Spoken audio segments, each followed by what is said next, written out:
Well, welcome everyone. Thank you for waiting for just a little bit. I love seeing that the room is full. My name is Dr. Laura Vogel. I am a psychologist and the Director of Mental Health Services at Momentous Institute. For those of you that don't know about Momentous Institute, we are a mental health organization. We were founded by the Salesmanship Club of Dallas 106 years ago. So we have been in this community for a really long time. We support children and their families with their mental health through a variety of ways. Some of those are very traditional with therapy. We also have a lab school, which is an elementary lab school in Oak Cliff. But we also do a lot of research and training. And our goal is to take the science of mental health and translate that and allow it to be something that everyone has access to. So everyone can have the tools they need to strengthen their mental health. So it's not just saved for, some secret meeting in a therapy office. We really want this to be something that we're talking about widely. And so today's panel, for me, is a part of that, like beginning to talk about mental health in women's sports in a public forum. So I am just so thrilled to be able to do this with you all. And I know they don't need any introduction, but I'm going to do a small introduction of our panelists. So Gracie Briana is a former builder for Dallas Trinity. And a North Texas native from here in Frisco. Before coming to Trinity, Gracie played at TCU, where she became one of the most accomplished players in that program's history. She started in 101 matches and set TCU's career assist record. She earned first team all Big 12 soccer honors 3 years in a row. And Gracie recently announced her retirement from Trinity. Thank you. Yes, thank you so much. So excited to be here with you all. And Briana Scurry is a Gainbridge ambassador, Hall of Fame U.S. goalkeeper of the women's national soccer team. She is a two-time gold medalist and World Cup champion. In 2022, she released her best-selling memoir, My Greatest Save, and was featured in the CBS documentary, The Only. In each, she shares her personal story of her career, as well as her recovery journey from a traumatic brain injury in 2010. Thank you. Thanks so much for having me. Sorry I was late, but half you guys were out there with me late, so we're all late together. But it's an absolute honor to be here, and thank you so much for having me. I'm so excited about this. So I think it could be good for us to just ground before we jump into the conversation what we mean when we talk about mental health. Because I think oftentimes when you hear the term mental health, most people think about something that's not going well. So they think about mental health challenges or mental health struggles. But the reality is we all have mental health, right? And it's something we all can take care of. It's something we can all elevate. And so we can have strong mental health, right? And even when we're talking about strong mental health, I think sometimes we think about if my mental health is going well, I'm not depressed. I'm not experiencing anxiety. We think about it in the absence of symptoms rather than all the positive tools and strategies and features that we have when our mental health is strong. And so, I think we kind of get into this space of I'm fine until it's not. And so our hope today is to really talk through, what might that look like if we're not doing those sorts of things. So that sort of starts out my first question to you all, because I do think when someone's mental health is strong, it can be different for everyone depending upon their circumstances. So what do each of you recognize in yourself when your mental health is strong? When you know you're taking good care of yourself, when your well-being's good, what are you noticing about yourself? So for me, I have been doing a lot of work in this area for a very long time. And I would have considered myself someone that had very strong mental health for the majority of my life and most of my career. I would say that I knew when things were going well, and the way I felt about it when I was being quiet. If I didn't have angry self-talk in my head, or if I had positive feelings about being in traffic or something like that. So I was gauging my mental health based on everyday things, not necessarily on the sport I was playing. And so if I felt calm, if I felt at ease, if I felt peaceful, just in my everyday life, that's how I knew my mental health was good. If I were, angry in traffic, if I were, a little snippy or, had a little bit of, angst about something or somebody, that's the signal to me that maybe I need to take a look at how I'm thinking and what I'm feeling and what's going on. So for me, that's important because obviously the sport is great, but in my mind, that's a whole different area of my mental health. And so I wanted my everyday life to be healthy. And so there was a couple of cues that I took from that. No, I think that's so true and great, and I think, while I was playing, a lot of my mental health was based off of my performance, and so I really had to dial into the fact that, I'm way more than a soccer player. There's so much about me that I have to give to this world that's not just in soccer, and so just really honing in on the fact that, there's so much more outside of soccer, and then now that I've stepped away from soccer, I think just being really real with where you're at and not being able or not afraid to talk about it, talking to your friends, your family about I feel this way, creating that space for yourself to just really say, I want to be real about where I am and I want to figure out a way to fix this, or if I am doing really well, just continuing to do things that make me happy and leaning into those people that, mean a lot to me. And you both began to touch on this, but are there intentional habits, routines, strategies that you use to ensure that you're taking care of your mental health? Yeah, I would say for me, it's my faith. When I'm reading the Bible and I'm in the Word, for me, I'm always setting myself up for success that day, and so when I can continuously do that, I think I see myself a little bit different. So for me, that's something, and journaling. I journal.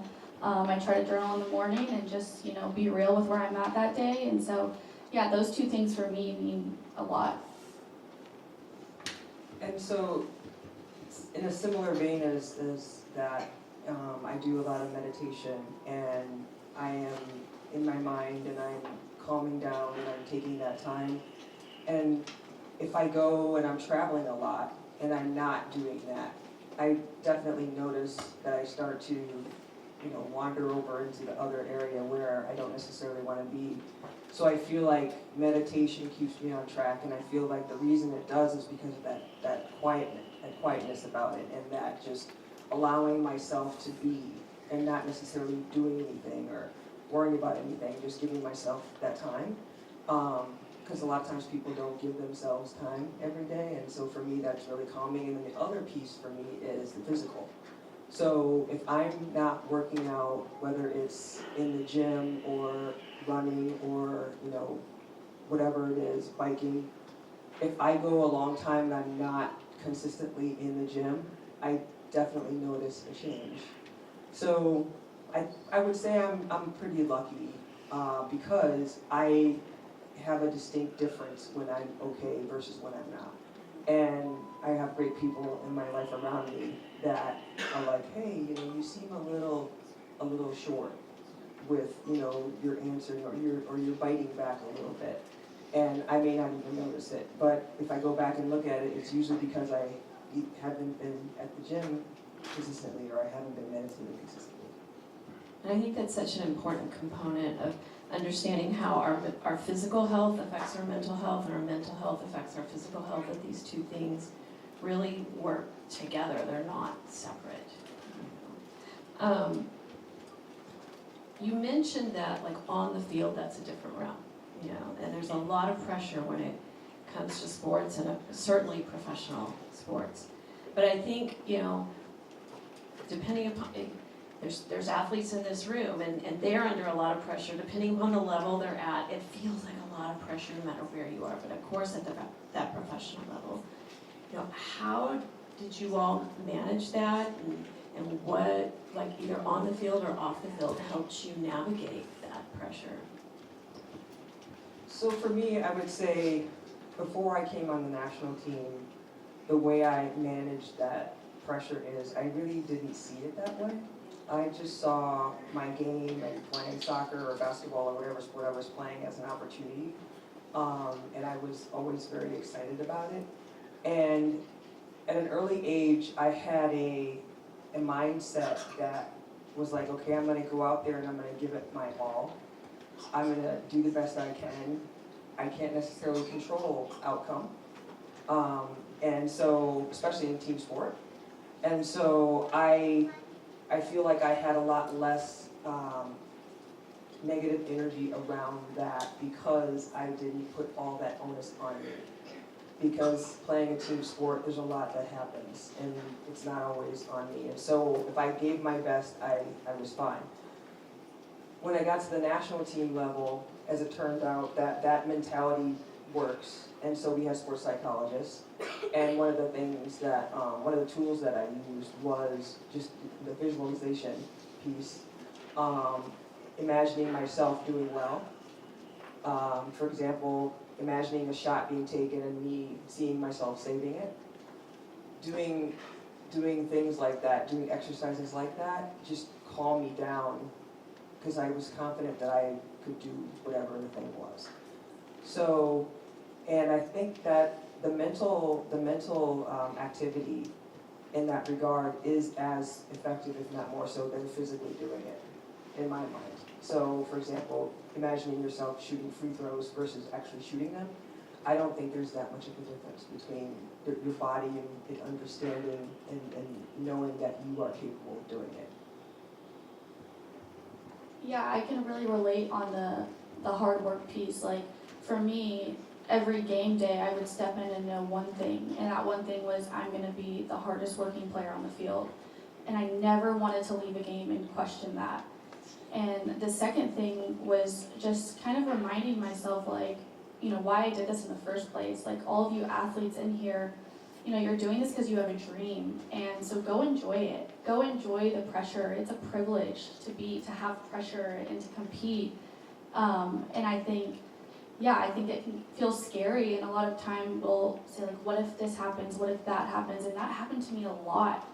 And it's just kind of choosing, like, okay, but what if I score? What if I give my absolute best? And I think you can tell yourself that when those negative thoughts start to creep in, just tell yourself, you know, like, there's so much positive that can come out of this. And so, I think controlling what you can control, your work rate is something you'll always be able to control.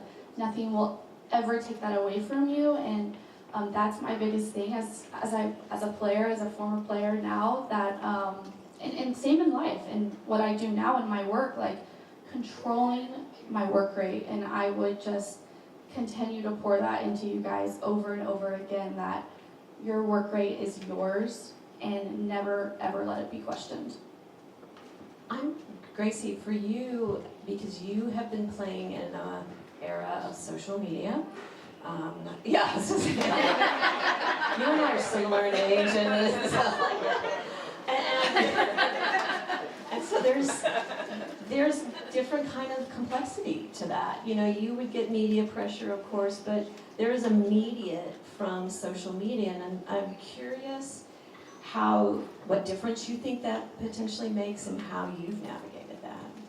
Yeah, I think that's a great question. I mean, I've always been on social media. I've always seen it, and I would, see people score. I would see results, and I think sometimes that honestly kind of drove me. Like, seeing girls and other teams in the league, people scoring. I'm like, I can totally do that. Like, what she just did, I can totally do. As far as the media piece of the pressure, I didn't really experience that a lot. I'm sure lots of people do. I know lots of people do, but thankfully I didn't feel that as much, just because, I'm not Dak Prescott, like, that's great. I don't know how he does it, but for me, I just kind of took it and watched those videos of people scoring or whatnot and just let it drive me a little bit. So my next question comes with a little bit of a confession and then a question. Yeah. Well, so, little context here. So I was telling Gracie before we started that I have a daughter who's similar age to her. And she played soccer her whole life since she was 5. And when she was a sophomore in high school, she got her 3rd concussion in 4 years. And at the time, the neurologist said to her, I will not release you to play, and I don't think you should ever play again. And so that was a huge shift for her, and following that, she ended up struggling with quite a bit of depression. And so at the time, I made the assumption as a psychologist, like, okay, this is because she's had to give up something that's core to her identity, her community's changing. But the confession part is as a psychologist, I didn't understand even then how the concussion itself put her at risk for depression. And I know that's been a big part of your journey and what you advocated for. So could you talk a little bit more about what you've learned and what you would want the athletes, the parents, the coaches in this room to understand? Well, first of all, thank you for sharing that. That's a lot of times when, I'm a parent now too, when things are difficult and your child is hurting, it's hard to sometimes see what you need to see. And so, and even it may be harder to admit it. So I appreciate that you share that with us, and you're being vulnerable with that. I would say that for me, I definitely did not have my depression beforehand. Like a lot of times, a lot of the doctors were like, well, you're probably depressed already, or you're depressed because you're not playing anymore. And I'm like, no, that's not at all it. Because for me, I knew that that wasn't it because I actually was very happy with the way my career went because I had a lot of success in it and I was getting ready to wind it down anyway, and I didn't feel like I had any unfinished business in my career. And I also understood that I needed to replace soccer with something else. And a lot of times that's not understood by athletes because you need to replace the physicality of the game with something else physical because now you are basically like losing a limb when you retire and you have to mourn that and then you have to replace it and it takes time. But in my case, I started to feel depression and anxiety. I never had anxiety in my life. I never had depression. And I knew it was because when you get a concussion sometimes, and especially when they're bad, if you have the image of, say, some piece of electric equipment, like this speaker, if you take it out of the wall and unplug it from its normal functioning state, that's what a concussion feels like. So it completely disrupted me, and not just in the soccer area, but everywhere. In my mind, in my body, like who I was, like it was just threw me for a loop. And so that part was the physical, but then the emotional piece as well. And I think a lot of times folks don't want to admit the emotional piece, and especially in a lot of the concussion research and understanding is with NFL football players until fairly recently. And so it's hard to relate yourself to that. But the depression piece is very common. Speaking to a lot of other fellow footballers that I knew back in the day, Taylor Twellman was one of them. He had a really bad bout of depression. We all did. And it was not about the game at all. And I think what was misunderstood about that, and one of the big issues that I had was doctors not understanding that, or not being able to diagnose or admit they were misdiagnosing me. I was trying to tell them what was wrong and they weren't listening. So I think it's better now, but you can almost expect a little bit of a depression piece if the concussion is bad enough. Yeah, I was reading that Colorado just recently passed some legislation that's going to require coaches to be trained in high school to understand the mental health components around concussion. There's a lot of concussion protocols, and typically it does not include mental health parts of the protocol. I believe we only have about 5 more minutes, so my last question for each of you is, what have we not talked about that you feel like we should be talking about when it comes to mental health, women's sports, and what you would want potentially the folks in the audience to take away? Yeah, I think what I would say, and we're kind of doing this right now, but the way you train physically your body, you should also pour that into your mental health. And so like for me in preseason, when I'm running on my own, like also taking the time to pour into my mind and prepare my mind that like there will be highs, there will be lows, and to just know that, like if I can continuously pour into myself, read things, read my Bible, journal, I'm gonna set myself up for success. So I would tell all of you guys, like, just as much as you train your soccer and your sport, train your mind too. And then my second thing is just remember that you are so much more than an athlete. Like I kind of talked about earlier, for me, my faith meant a lot to me as a player, just to be able to look at myself as an athlete, and that's just part of who I am. It was what I was doing, but it wasn't all of who I am. And so I would just tell you guys to really hone into the fact that you are so much more than that, and give it your absolute best in your sport, but also pour into yourself as well. My tip is fairly simple, and what I think we've touched on it as well, and I feel like it's I was always very intrigued by this, and so my self-talk. So you walk around with yourself all day, and you have conversation with yourself all day. What are you saying to you? For me, it's positive.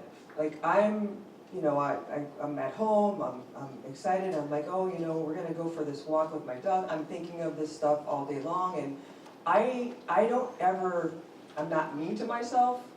I'm not saying, oh, just stupid, right? Oh, just stuff like that.